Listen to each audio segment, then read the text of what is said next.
Hi guys, welcome back. So Leon is in Spain, so I am going to do a video that I've been wanting to do for a little while and I think is really important.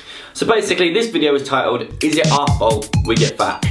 Upon first hearing that, most of you probably go, well, of course it's our fault if we get fat, we choose what we eat. Well, I'm going to tell you some points and some things that I've found out that's probably going to start to sway your mind a little bit, okay? And start to realise it's not all down to us. Yes, we choose what we put in our mouth, but a lot of time there's other forces at work trying to get you to eat bad stuff. Sadly, the sad thing about this, guys, is there's a lot of companies out there who really don't care about your health. They don't care if you put on weight. They don't care what it does to your insides. They don't care if it makes you sleepy. They don't care. They just want to make profit.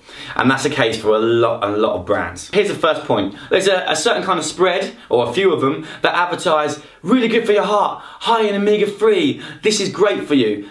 And the truth is, a lot of them actually aren't.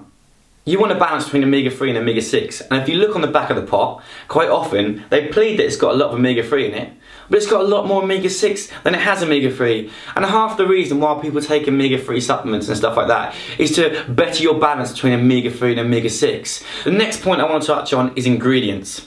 And this is the sneaky one, this is really sneaky. I actually went into a major supermarket the other day and I picked up a dieting, like a slimming, what would you call it? Powder, diet shake, whatever you want to call it.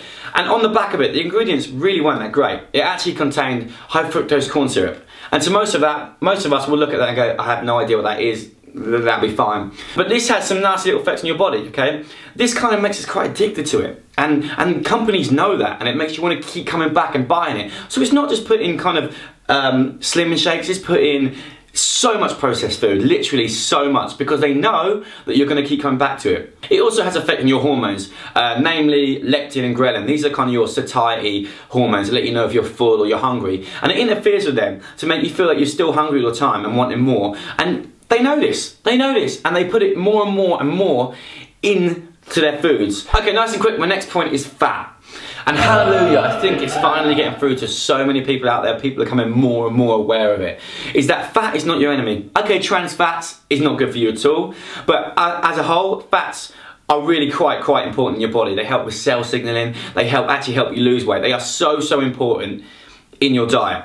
So quite often when you see the low fat stuff, it's often really high in sugar, and it's not necessarily the best choice for you. Basically what this does is it shoots your blood sugar up, and then you get a hormone release called insulin, and insulin will try and package that glucose or glycogen that's in your blood into your muscles.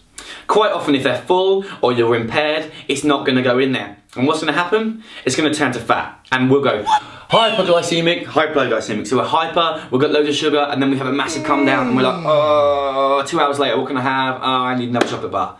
Okay, so sugar's not really going to help you in terms of fat loss goals. Okay, this is one that gets on my nerves a little bit because it's really advertised a lot. Okay, so you're even taught it when you're doing your personal training. When you first do your personal training, I think there's a food pyramid you learn from. And basically, it's a pyramid like this, and it's foods you should have most of to least of. And at the bottom, it's 6 to 11 servings of healthy whole grains. Healthy whole grains basically means starchy carbs, which is going to be like brown rice, breads, pastas, and things like that for you, okay? The thing is, most of us, pretty much all of us, don't need that many servings a day. We're not that active. Athletes, granted, are going to want more carbohydrates, but for those that work at desk jobs and those of us that aren't massively active, we just don't need that many carbs. So it's not a surprise to me at all that when people often diet, they're told to reduce their carbs a little bit, or maybe try carb cycling or something, or just reduce from the amount they're having at the moment, because we're told to have this crazy amount. And for most of us, we just don't need that many carbs. We don't need that many starchy carbs at all. You're going to get some carbs from veg, and veg is just your best friend. I hope you enjoyed this video, and it wasn't too much information, but it's just something that I think is really important for people to understand, and there's a few good things that you can take away and look at there. And for those of you that are a little bit overweight or quite overweight, know that it's not necessarily 100% always your fault. Granted, you control what you eat, but there's a lot of forces behind their working. So don't take that as an excuse to go, oh, okay, it's not my fault, because that's not what I'm trying to say here. What I'm trying to say is be more aware about what's going on. Now you know these things are happening in the background. Try and use that to make better choices. So thank you so much for watching. Leon's going to be back with us next week, and we're going to got a lot of exciting things coming up very soon. Don't forget to give us a like if you like this video. I love you all, and I'll see you next week. Bye-bye. Alright guys, so there you have it. the be all and end all diet. No, there is a million ways to skin a cat, as we said, but that is a general